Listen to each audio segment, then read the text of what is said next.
네, 여러분 반갑습니다. 지난 시간에 이어서 논문 작성 및 발표 5주차 강의를 시작하도록 하겠습니다. 지난 시간에 우리가 학위 논문 작성에 대해서 공부를 했는데요. 간단하게 복습을 해보고 그 다음 내용으로 넘어가도록 하겠습니다. 주로 학위 논문은 우리가 석사나 박사 과정에서 작성을 하게 되는데, 지난주에 말씀드렸듯이 독창성이 아주 중요하다. 오리지널리티가 어디 있느냐 굉장히 중요하다고 그랬고요. 학사과정의 졸업 논문에서는 연구 수행 방법과 논문 작성 훈련에 주로 관심을 집중을 해가지고 한다. 그 다음에 독창성 있는 논문 작성을 위해서는 적절한 주제를 잘 선정해야 된다고 말씀드린 바가 있습니다. 그리고 사전조사가 굉장히 중요한데요. 논문을 쓰기 위해서는 많은 정보들이 필요합니다. 특별히 독창성을 우리가 담보하기 위해서는 사전조사들을 통해서 진행되어졌던 논문들과 그 다음에 참고 문헌들을 보면서 그들의 연구 결과들과 다른 독창적인 어떤 내용들을 포함하는 연구를 하기 위해서 이러한 사전조사들이 필요하다고 했습니다. 그래서 조사를 하기 위해서는 요즘 예를 들어 대학 도서관을 방문해서 검색 엔진들을 어떻게 사용하는가를 배우는 것도 참 중요하고요. 우리 학교에 없는 그런 내용, 소장하고 있지 않은 그런 데이터들을 다른 학교에 또는 공공기관이나 연구소에 의뢰를 해서 한 이틀 안으로는 PDF 파일을 이렇게 받을 수 있는 그런 한 서비스도 제공되어지고 있습니다. 그런 것들을 잘 활용하면 좋을 것 같고요. 그 다음에 그것을 통해서 우리가 자료조사 행거를 가지고 예를 들어서 실험반이나 연구실에서 먼저 시작한 주위 선배들을 사전 조사했던 그런 기초 정보들을 얻기 위해서 그런 선배들의 그 검색 자료들을 이렇게 이용할 수도 있고요. 또한 여러분들이 스스로가 참고 자료 리스트를 만드는 걸 필수라고 말씀을 드렸습니다. 그래서 우리가 Science Citation Index, 우리가 보통 SCI 저널이라고 그러는데요. 이런 것을 우리가 문헌 데이터베이스로 보충해가지고 저자 이름이라든지 핵심 키워드 그런 것들을 중심으로 해서 여러분들이 리스트업을 하는 것은 참 필요한 것 같습니다. 그래서 제가 지난번에 말씀드렸듯이 국내 논문을 쓰시더라도 한 20편 정도의 사전 조사를 위해 참고 문헌들은 가지고 시작하는 것이 가장 바텀업 라인이라고 이렇게 말씀을 드렸습니다. 그 다음에요, 이 자료를 조사를 할 적에 우리가 어떤 논문들이 우리의 연구와 어떤 일치성이 어느 정도인가 아니면은 참고할 만한 것들이 얼마나 많은 것들을 빠른 시간 내에 읽어내기 위해서 읽어내기 위해서 논문 전체를 읽는 것보다는 우선 제목이나 초록을 먼저 읽는 게 중요하다. 초록은 그 논문이 전반적으로 어떤 성질의 것인가를 잘 요약해 놓은 그런 부분입니다. 그래서 아니면 키워드를 중심으로 찾아본다든지요. 그 다음에 이제 여기 보면은 학술지나 출판사가 신뢰할 만한가. 예를 들자면은 한글로 된 논문이라면 학술 경제지인가, 아니면은 SCI 논문인가, 영어로 된 거라면은 그런 것들을 우리가 한번 검토해 볼 필요가 있다. 그래서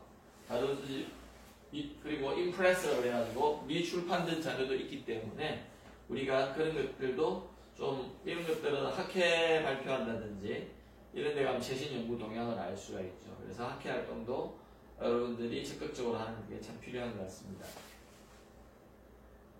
그 다음에요, 자료 평가를 하는데 예를 들어서 수집된 문헌을 분석해서 제가 말씀드렸듯이 그것들을 어떤 여러분들이 좀 유효한 논문이고 참고 문헌이라면은 잘 서머라이즈를 해놔야 됩니다. 그래서 한 20-30편의 논문을 대충 보고 나서 그에 따라 우선순위, 연관성과 중요도에 따라서 우선순위를 정해서 리스트업을 해놓으면은 여러분들이 논문을 작성할 경우에 굉장히 도움이 될 것입니다. 특별히 탑 5 안에 드는 논문들은 실험 방법이나 이런 분석 테크닉이라든지 이런 것들이 굉장히 유사성이 있어야 되겠죠, 그죠? 그러다 보면은 그 중에서 이제 인용해야 될 그런 내용들이 참 많을 겁니다. 그런 것들을 생각하면서 우리가 자료 평가를 잘하는 게 논문 작성할 때 굉장히 유용하겠습니다. 그 다음에요, 학위 논문의 형식은요, 일반적인 학위 논문의 형식은 통일된 양식은 없지만 예를 들어서 학위 논문 같은 경우는 학부나 학과에서 지도교수들이 이렇게 만드는데 보통 학술지 형식을 많이 따르는 형태인 것 같습니다. 그래서 이런 형식들로 주로 되어 있다고 말씀드렸고요. 얘도 나오는데 한번 빨리 넘어가 보겠습니다. 이런 형식으로 목차가 진행된다고 소개를 드렸습니다. 그래서 기호 설명, 뒤에 전체적으로 나올 그런 내용들을 사용할 그런 기호들을 미리 설명을 해드리고요. 그 다음에 표나 그림에 대한 그 제목들의 그 리스트를 쫙 설명을 합니다. 그 다음에 연구 배경이나 목적에 대해 설명하는 서론 부분과 이론적인 바탕이 되는 이론적인 해석, 그리고 그 이론적인 해석을 우리가 증명해가는 실험들을 설명을 하고요.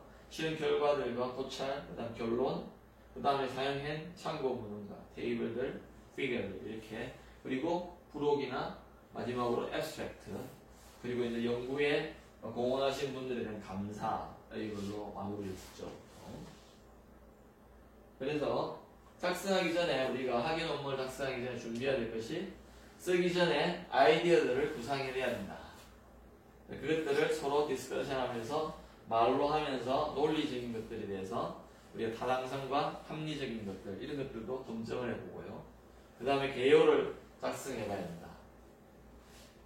예를 들어서 전체적으로 이것들이 어떤 내용들이 타당한가 이런 것들에 대해서 자기가 적어보면서 독자의 의문점에 답이 되는 생각 이런 것들을 예를 들어서 선후배 간에 이야기하면서 아니면 지도교수와 이렇게 이야기하면서 그런 의문점들이 있는 문제에 대해서 우리가 대답을 하면서 논리적인 순서로 열거하는 것 그런 것들이 좀 필요합니다. 그래서 언제 계속해서 진행해 보면 논문을 작성하는 순서들이 참 중요한데요. 제가 뭐라고 말씀드리냐면 계략적인 서론을 써놔야 됩니다. 이것을 뭐 몇십 프로 정도 쓸 건가, 뭐 40%, 60%, 뭐 이 정도로 생각하면 될 것 같은데요. 뭐 30% 될 수도 있고요. 계략적으로 써야 됩니다.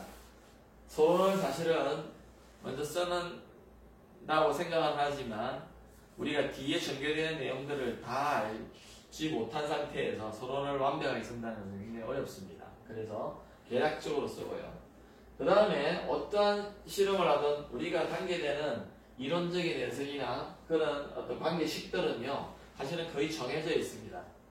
그래서 그런 내용들은 나중에 수준이 조금은 가해질 수 있지만, 그것들은 실험이 진행되기 전에도 거의 한 8, 90%는 정확하게 정리해 놓을 수가 있습니다. 이론적인 전개들은.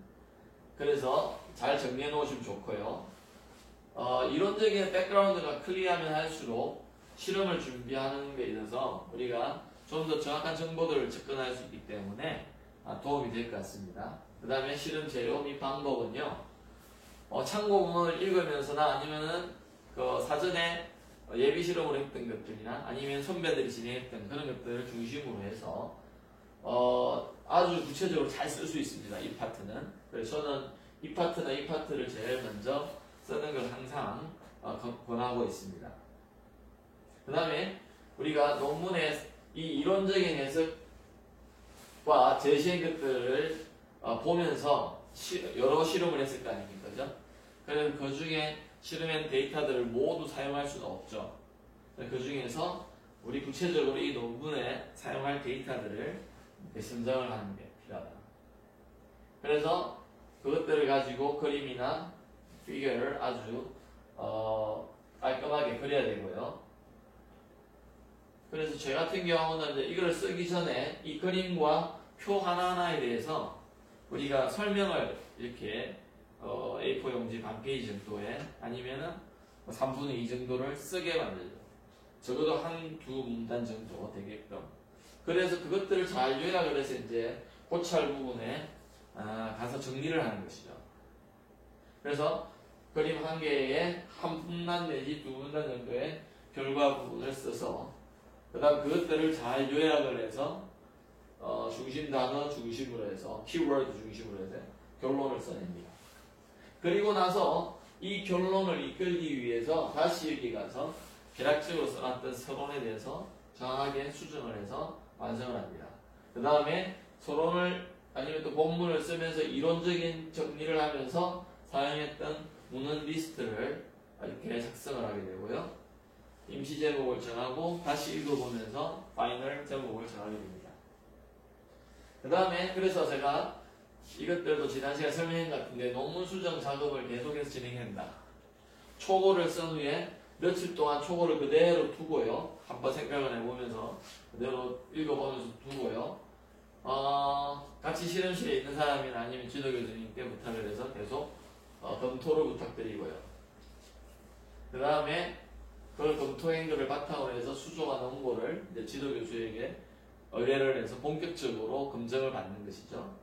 승인할 때 논문을 수정해서 이제 이것 작업을 근데 논문을 수정해서 다시 가져가고 이 작업은 서너 번은 해야 될 겁니다. 적어도. 그래서 적어도 오탈자는 적어도 없어야 되고요. 이걸 계속해서 이 논문을 쓴 취지가 잘 전달되고 있는가, 우리의 강조성들을 잘 드러나고 있는가, 이런 것들에 대해서 계속 의논하면서 수정해 가야 됩니다. 이 작업이 적어도 일주일은 필요할 겁니다. 그래서 저는 건면하기를 이제 자료가 전부 다 준비되어 있다면요, 테이블도 다 그려져 있고 표도 다 그려져 있다면은 한 3주 정도를 굉장히 집중해서 이렇게 쓰는 게 필요한 것 같아요. 논문을 오래 잡고 있는다고 해서 잘 써지는 게 아니더라고요. 그래서 적어도 이게 이제 일주일이 필요하니까 2주 동안에 여러분들이 막 다 써가지고 한 일주일 내지 10일 동안에 다 써서 여기 있는 동료들한테 부탁하고 3, 4일 동안에 왔다 갔다 하다가 파이널리 지도교수하고 서너 번 검토를 해서 3주 정도 만에 투고할 수 있다면 참 좋겠는데요. 그 다음에 우리가 동사 형태를 많이 쓰는데요. 서론은 어떤 데냐면 당연히 이전 연구나 진행된 연구 중심으로 해서 이제 표현을 하잖아요. 그래서 과거형이나 현재 분사형을 많이 씁니다. 현재 분사의 완료형 형태죠, 그죠? 그 다음에 재료 및 방법은 연구가 어떻게 수행되었는지에 대해서 쓰기 여전히 과거형으로 많이 씁니다. 과거형으로.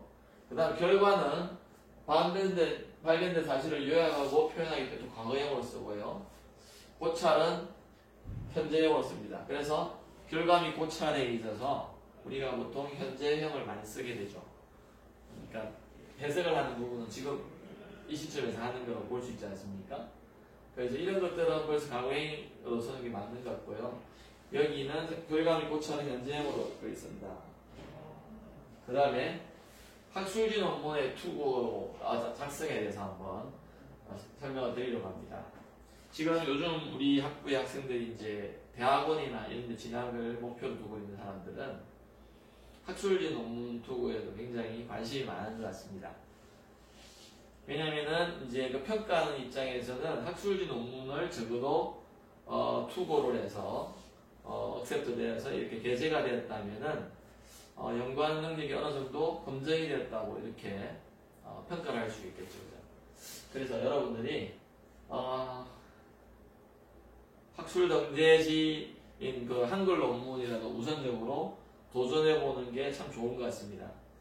우리 학부에서 이렇게 교수님들의 그 헌신된 노력으로 인해서 많은 학생들이 좋은 실험 경험과 그 데이터들을 잘 이렇게 발굴해내는데 그것들을 논문화하는 데 있어서는 좀 제한적인 것 같아요. 아무래도 글쓰기에 대한 부담이 많아서 그런데 이번 강의를 듣고 여러분들이 좀 잘 참조를 하셔가지고 도전해 보시는 게 어떨까 싶습니다. 그래서 특별히 학술지 논문 투고에 대해서 설명을 드리겠습니다. 자, 우선 이제 연구를 해가면서 이 투고 계획을 가져야 됩니다. 이 논문을 어느 저널이나 어느 성격을 가지고 있는 그런 저널 페이퍼에 낼 건가, 그래서 생각을 해야 되는데 우선 공동 저자를 결정하는 게 굉장히 중요합니다. 그 연구를 진행하는 데 있어서 공헌하신 분들에 대해서 그리고 얼마나 그 공헌도에 따라서 공동 저자의 순서도 정하게 되고요. 그래서 굉장히 중요한 거고요. 그 다음에 학술지를 선정하는데 뭐 여러 가지 전기전자재료 학회지가 있고요. 세물리라든지 등재지에는 그죠? 그 다음에 세라믹 학회지도 있을 수 있고 그죠? 그런 센스 학회지도 있고 그런데 주로 낼 수가 있는데 우리 학부 같은 경우는 그 다음에 그 독자들이 누구고 이 출판하는데 투고에서 게재될 때까지 어느 정도의 프로세싱이 어떤 프로세싱이 있고 그 기간이 어느 정도 되는가. 그 다음에 뭐 리포트냐 아니면은 레터 형식이냐 아니면 풀페이퍼 형식이나 어떤 출판 스타일이라든지 아니면 뭐 한 달에 1회 나오는 건지 아니면 1년에 분기별로 나오는 것인지 아니면은 2주에 한 번 나오는 건지 뭐 이런 것도 좀 생각해 볼 수도 있고요. 그 다음에 그래서 선정된 학술지의 주된 논문 검색을 해봐야 됩니다. 내가 관심이 있는 학술지들에 대해서. 그래서 여기 보면은 홈페이지에 가보시면은 템플릿 폼이 나와 있습니다. 그 저자를 author를 위한 그 템플릿 폼이 투고 지침이 잘 나와 있는데요. 다운받아서 그 형식에 맞게끔 이렇게 집중을 해야 됩니다. 그래서 논문 투고에 있어서 이제 학술지 논문을 쓴 후에 할 일을 보시면요. 공동 저자들을 검토해 보시고요. 제목 밑에 이제 들어가게 되죠. 그래서 주의 동료 두세 명의 검토 요청을 하고요. 저자의 논문을 잘 알고 있는 사람입니다. 시험방에 선언해야 되겠다. 그죠? 그 다음에 유사한 연구 주제에 대해서 전문적인 의견을 말할 수 있는 사람. 이제 이런 경우는 어떤 학회에 참석을 하다 보면은 그 섹션에 아주 관계된 분들을 만나다 보면은 이런 전문적 의견을 개진할 수 있는 그러한 분들을 만날 수가 있습니다. 그래서 아까도 말씀드렸지만 저자를 위한 투고 지침에 대해서 이제 이게 작성 내지 투고 지침이라는 게 있는데 페이지라든지 줄 간격 그 다음에 페이지 매개 형식이나 이런 스타일들을 맞는지 검토를 해야 된다. 요즘에는 그래서 온라인으로 제출할 때 검토 양식 같은 게 있습니다. 체크리스트라고 있는데 그것들을 잘 보셔야 된다. 그 다음에 하나의 학술지에만 논문을 투고를 해야 됩니다. 이 사본 세본했는데 이거는 옛날에 오프라인 형식이고요. 요즘은 온라인으로 다 접수를 거의 하기 때문에 그리고 여러 군데 동시에 투고하면 안 됩니다. 그거는 그 윤리 규정에 어긋나기 때문에 하나의 학술지에만 일단 투고를 해서 심사를 받는 게 필요하다. 그리고 그 심사 기간이 대체적으로 요즘은 길지 않기 때문에 그냥 순차적으로 이렇게 생각해도 되겠습니다. 그래서 접수 확인서를 받는데 요즘은 자동으로 이메일이 오게 되어 있습니다. 근데 그 이메일이 왔다고 해서 접수가 완전히 된 게 아니고요. 에디트가 먼저 사전에 검토를 해봅니다. 그 저널에 심사 대상으로 삽을 넣는지 아닌지 그걸 봤고요. 한 일주일 내로 오는 것 같습니다. 대체적으로. 그 다음에 심사 진행 상황을 계속해서 만약에 접수가 됐다면은 그 접수 번호가 암호가 날라옵니다. 이메일로 자동적으로. 그럼 그걸 가지고 그 홈페이지 사이트에 들어가서 심사 진행을 상황을 우리가 확인할 수가 있습니다. 그 다음에요. 논문 출판이 허락되지 않은 경우에는 어떤 경우가 있냐면 이런 경우를 피해야 되겠죠. 왜냐하면은 거의 작성을 해서 투고를 했는데 이런 것 때문에 우리가 보통 말하기로 리젝트를 먹게 된다면은 참 많은 에너지가 손실되지 않습니까? 그죠? 그래서 이미 출판된 것과 중복되거나 관련 문헌 조사가 빈약한 경우에 그러니까 이런 경우가 더 문제가 되죠. 그러면은 독창성에 있어서 굉장히 훼손되기 때문에 우리가 허락받기가 굉장히 어렵습니다. 메이저 리비전 또는 리젝트가 오기 때문에 그 다음에 이제 사전 문헌 조사라든지 동기라든지 이런 것들이 너무 빈약한 경우 이제 허락을 못 받는 경우인데요. 그 다음에 이제 이런 경우는 우리가 그렇게 요즘 많이 나타나지는 않는 것 같습니다. 템플릿이 있어서 그 형식에 맞게 우리는 거의 투고를 하게 되죠. 그 다음에 이제 결과가 괜찮게 나왔음에도 불구하고 그 해석이라든지 고찰 부분이 불충분한, 그리고 그런 고찰을 제시한 근거가 조금 불분명하거나 약한 경우, 그런 경우는 메이저 리비전이 오게 되죠. 그 다음에요, 이런 경우도 있습니다. 자료가 지나치게 많고 고찰이 장황한 경우. 이런 경우는 그래도 감사한 게 그냥 좀 관계에 있는 데이터들을 더 모아서 좀 나누어서 두 편으로 이렇게 낸다든지 이렇게도 할 수 있기 때문에 이런 경우는 오히려 잘 정리해서 다시 투고할 찬스가 있습니다. 그 다음에요, 학술지 논문의 형식은 보통 여러분 참고문을 봐서 한두 편 찾아보면 알겠지만은 제목이 먼저 나오고요. 그 다음 말씀드린 저자가 나옵니다. 그 다음에 저자의 어떤 순서대로 이렇게 배열이 되죠. 그죠? 그 다음 그 저자에 대한 어필레이션이라고 그래가지고 소속 기관, 그러니까 이 연구를 수행할 때 그 시점에 어디에 있었는가, 어디 연구소나 대학의 소속, 센터의 소속에 대해서 했는가에 대해서 적는 부분이 있고요. 그 다음 초록이 있죠. 그죠? 아까 말씀드렸듯이 abstract라고 그래가지고 전체적으로 이 논문을 굉장히 간략하게 한 4-5문장으로 summarize 해서 해놓은 부분이 있습니다. 그 다음에 이제 서론이 들어가고요. 이론적인 해석 또는 이제 이게 생략되는 경우도 있고요. 그 다음 실험 방법 및 재료 합승 뭐 이런 부분이 들어가게 되고요. 결과 및 고찰과 결론, 감사액을 뭐 연구비를 받아서 수행하는 것들이라든지 아니면은 내가 특별히 어떤 장비를 다른 연구원에 가서 사용했다든지 뭐 이런 경우에, 그 다음에 참고 문헌이나 그다음 부록인데 보통 부록은 요즘 많이 없는 것 같아요. 예. 그래서 양식을 한번 예를 보시자면요, 지금 이게 제목이 저희에 있다. 주조 단조 기술을 이용한 대형 알루미늄 플랜지 기술에 관한 내용인데 여기에 영어 제목이 이렇게 나와 있고요. 그 다음에 이분들이 이렇게 돼 있는데 소속은 뺐다가 지금 원래는 들어가 있습니다.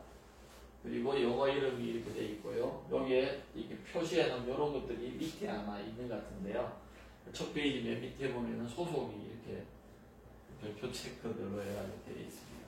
그 다음에 abstract가 아까 말씀드렸듯이 4-5문장 이렇게 되어 있고요.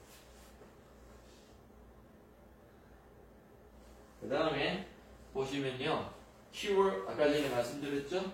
여기 affiliation 여기 이렇게 나와 있네요. 그러니까 별표 한 개는 그 사람은 이 학과에 소속되어 있다는 거죠. 이런 식으로 되어 있고, 이제 항상 키워드가 들어가 있고요. 요새는 그것들을 코드로 해가지고 만들어 놓은 그런 저널도 많습니다. 이것들을 이 논문이 주로 속해지는 그 연구 분야에 대해서 팩스 코드라고 해야죠. PACS라고 해가지고 그 코드별로도 이렇게 나열되어 있는 저널도 많습니다.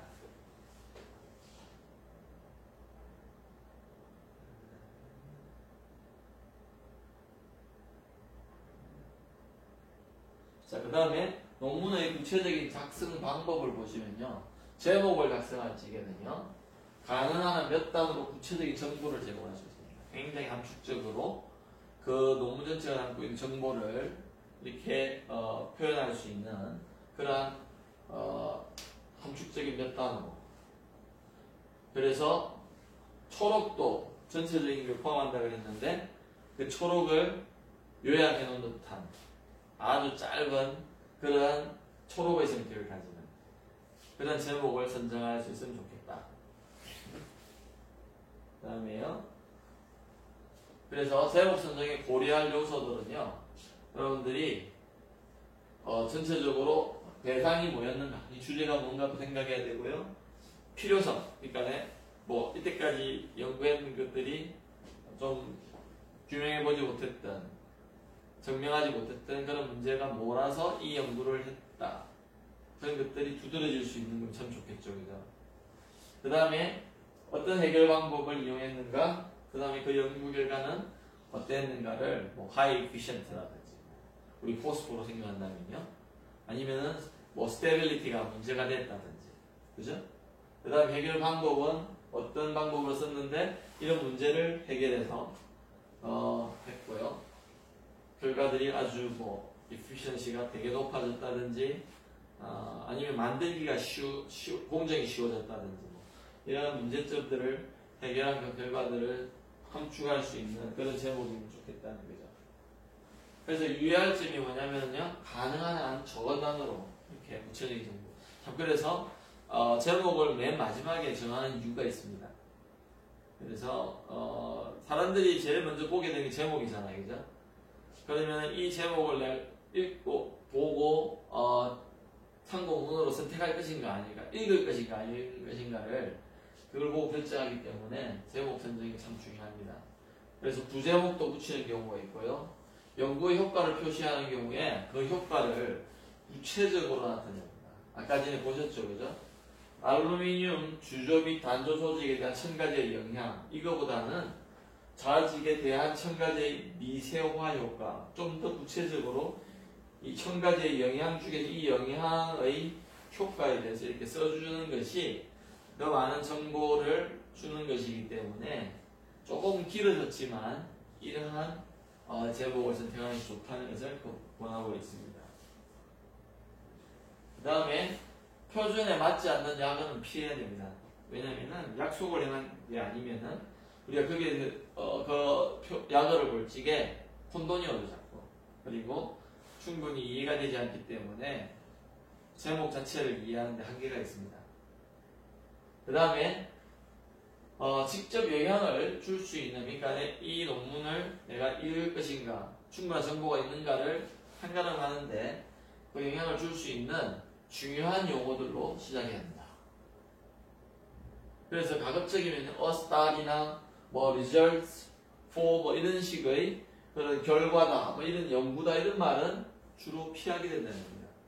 왜냐면 당연히 연구고 당연한 어떤 연구 결과잖아요, 그죠? 그래서 예를 들어서 좀 권면하지 않는 게 뭐냐면은 주조 및 단조 공정에 의한 알루미늄 타이로드 엔드의 제조에 대한 연구 이렇게 들어가죠, 그죠?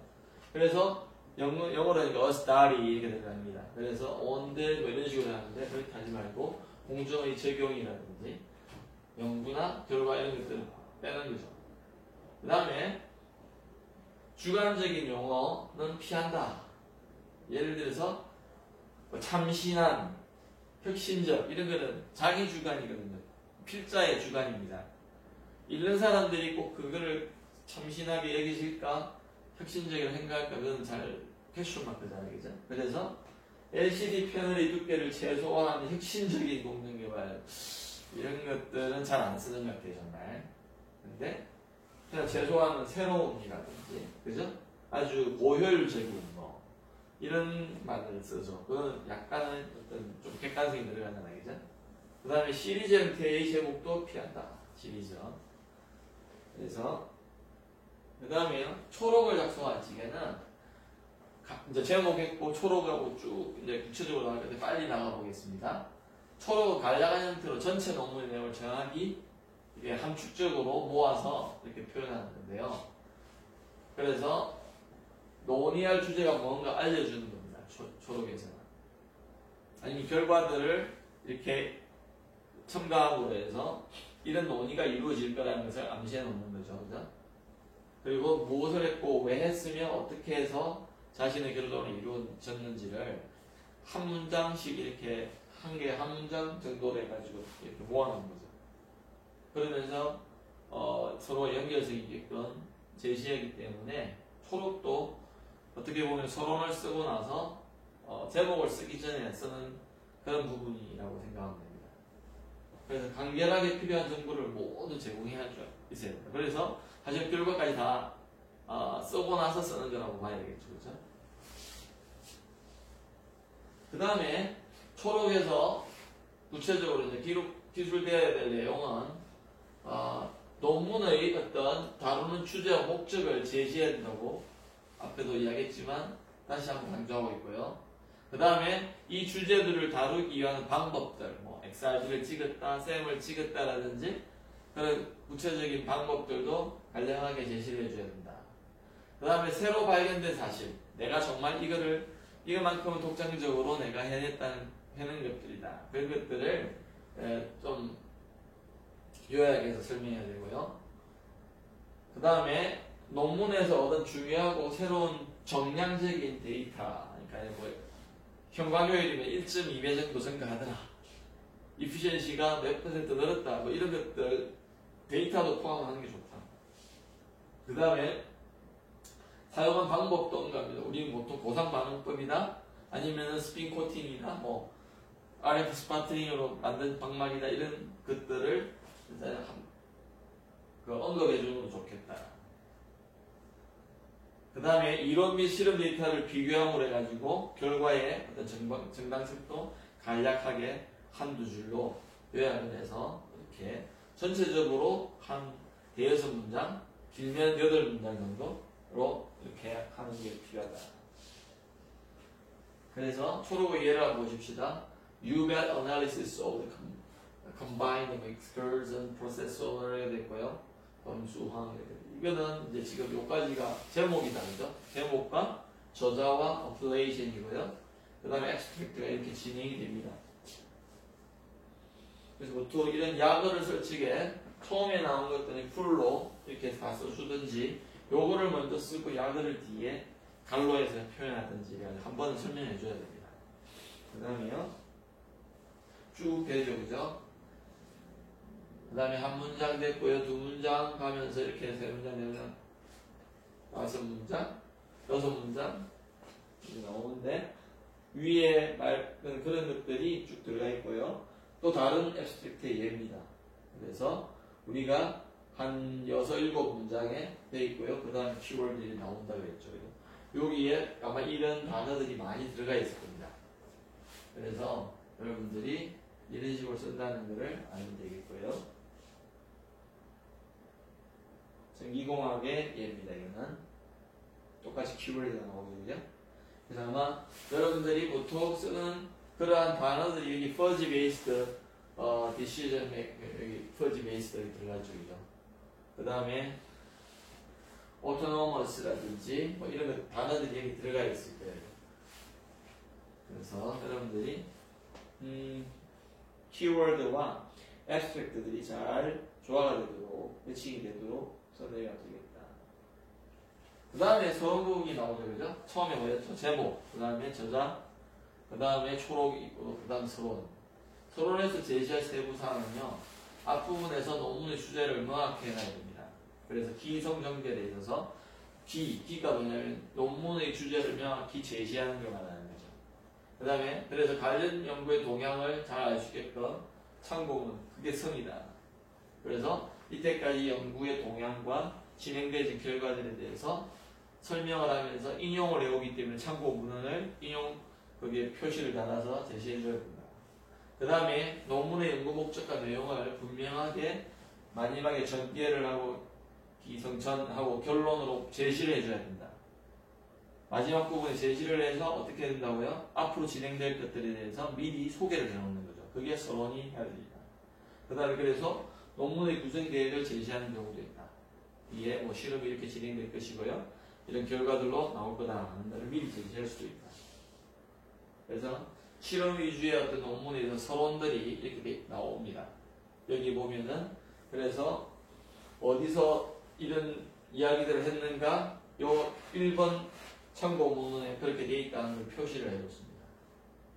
그래서 예를 들어서 왜 필요한가? 알루미늄은 이렇게 돼가지고 이렇게 돼서 이렇게 많이 연구가 되어지는 동기가 있다는 것을 설명을 먼저 해놓죠. 보통 첫 문장에, 그죠?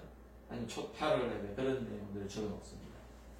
보통 서론은요, 제가 볼 적에 한 서너 개 또는 두세 개의 문단으로 되어 있습니다. 아니면은, 그러니까 기성전결로 생각한다면 한 3개 내지 4개가 되겠다, 그죠? 그래서 생각하시면 되고요. 지금도 보면은 2개, 3개, 3개로 되어 있었다, 그죠? 보면은 여기 한 개 있죠? 2개, 3개 돼 있죠? 2개, 3개 되겠다.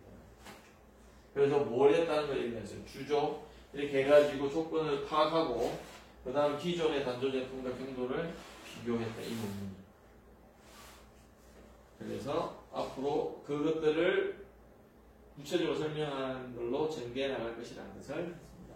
그 다음 이론적인 해석, 연구에 필요한 해석 방법이나 뭐 이런 것들을 관련된 이론을 제시합니다.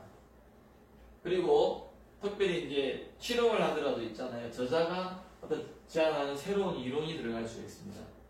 아니면 이론학자들이 주로 이런 것들을 많이 하겠죠. 그죠? 이론 논문에서는.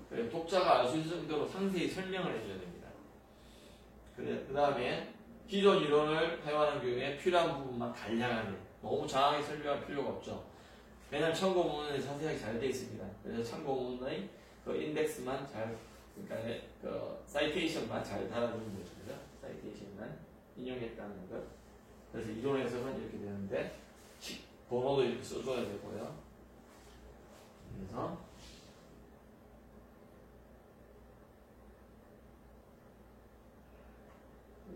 시기 논문에 굉장히 이론적인 논문이 아니고서는 그렇게 많이 들어가질 않습니다. 많으면 두세 개, 아니 서너 개 정도. 이론적인 논문은요, 당연히 뭐 10개 이상 들어가는 논문도 많이 봤고요. 그렇게 보시면 되고, 그 다음에 이제 실은 재료 및 방법인데, 보통은 실은 방법으로 많이 통일되어 있습니다. 그 다음에 실험을 어떻게 설계했는지, 사용된 재료가 무엇인지, raw material이라고 그러죠. 그죠? 그런 것들을 어떻게 청량해서 넣었는지, 그래서 준비를 어떻게 했는가까지 하고요. 그 다음에 시료가 완성되고 나서 우리가 실은 장치라든지 어떤 걸 썼느냐, 뭐 구체적인 그림도 넣어줄 수도 있고요, 사진도 넣어줄 수도 있습니다. 그 다음에 실험 절차에 대해서 우리가 플로우 차트라든지 이런 것들로 우리가 보여주면 됩니다. 그 다음에 실험 재료의 합성을 기술할 때 고려해야 될 점이 있습니다. 중요한 게 뭐냐면 독자들이 이것을 읽고 충분한 정보를 얻는 게 중요하잖아요. 그래서 다른 사람들이 다시 재현할 수 있도록 요거 그대로 따라하면 이렇게 재현이 된다? 그것들을 구체적으로 기술해 줄 필요가 있습니다. 그래서 사용한 어떤 장치나 그 다음에 실험 조건들, 그 방법들 구체적으로 쓸 필요가 있죠. 그래서 다른 실험들하고 비교했을 때 공정에 새로운 변화가 있다면 그것들을 좀 더 자세하게 설명을 해줄 필요가 있다. 이해를 돕기 위해서 그림을 제시하고요. 그 다음에 가능한 한 상세히 설명하는 게 필요합니다. 실험 파트에서는. 그 다음에 일반적으로 알려진 방법에 대해서는 한두 줄로 간략하게 넘어갈 수가 있습니다. 예를 들어 solid state 방법이다, 리액션 방법이다. 더 이상 별로 설명할 필요 없거든요. 분말들을 넣어가지고 고온 전기로 해서 이렇게 한다는 걸 압니다. 그래서 그 문헌만, 아니면 내가 옛날에 그러니까 이전의 논문에 사용했다면 그 참고 문헌이 잘 돼 있다면, 그 설명이 잘 돼 있다면은 참고 문헌 달아주는 거죠. 그다음 실험 공정에서 위험하거나 건강에 해로울 수 있는 것은, 물론 주로 이런 실험은 잘 안 하는데요. 했다면은 그것을 다른 문단으로 구분하여서 명확하게 제시하는 게 참 필요한 것 같습니다. 그래서 여러분들이 실험 재료 및 방법들을 어떻게 구체적으로 해야 되는지까지 하는 것으로 이번 강의는 마치고요. 다음 강의에서 본론과 그다음 결과 및 고찰 이런 부분과 결론을 어떻게 되는가를 구체적으로 살펴보는 그런 시간을 갖도록 하겠습니다. 여러분들이 한 번 듣고 이해하기는 참 어려울 건데요. 여러 번 이렇게 반복해서 들어보라 해서 좀 잘 숙지해 놓으면 참 좋겠습니다. 과제라든지 아니면은 앞으로 중간고사를 지금 제가 논문을 작성하는 것을 한번 내볼까 하는 지금 고민하고 있습니다. 실험 데이터를 주고 학생들에게 논문 쓰는 그 요령을 터득하게 하기 위해서 그런 걸 생각하고 있으니까 지금부터 잘 준비해가는, 열심히 숙지해가는 게 준비하는 거죠, 그죠? 네, 그런 시간을 갖길 바랍니다. 네, 수고했습니다.